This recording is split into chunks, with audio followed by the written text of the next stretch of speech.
নমস্কার বন্ধুরা, আজ 5ই আগস্ট। আজ আমরা মায়াপুর যাচ্ছি। দেখুন গাড়ি এসে গেছে আমাদের। সকাল সকাল আমরা মায়াপুরের উদ্দেশ্যে রওনা হচ্ছি। আমার নাতির জন্মদিনটি ওখানে কাটাবো বলে। আজ একাদশী, আমরা ওখানে গিয়ে গোবিন্দের প্রসাদ পাবো এবং নাতিকেও প্রসাদ পাওয়াবো।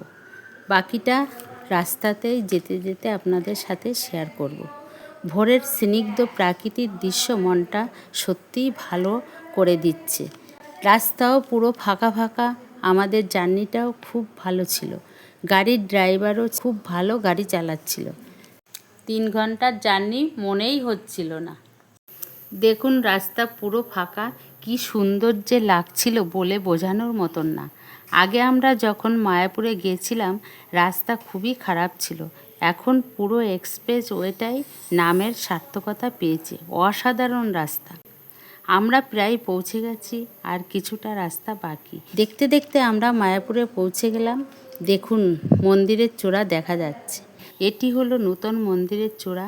ওই পাশে পুরনো মন্দিরের চূড়া আছে, সেটা আপনাদের ভিডিও শুরুতেই দেখিয়েছি, সাদা রঙের। মন্দিরের চূড়া দর্শন করা মানে ভগবানের দর্শন করা। আমরা এই লজেই ছিলাম।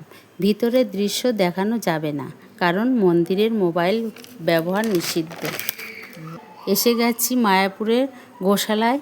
এখানে দেখুন কত বড় বড় এক একটি গোমাতা। এই গরুর দুধ থেকে তৈরি সমস্ত জিনিসই গোবিন্দ সেবায় লাগানো হয়। বাচ্চা থেকে বড়রা প্রত্যেকেই অবাক হয়ে দেখছিল এক একটি যা বিশাল বিশাল গরু।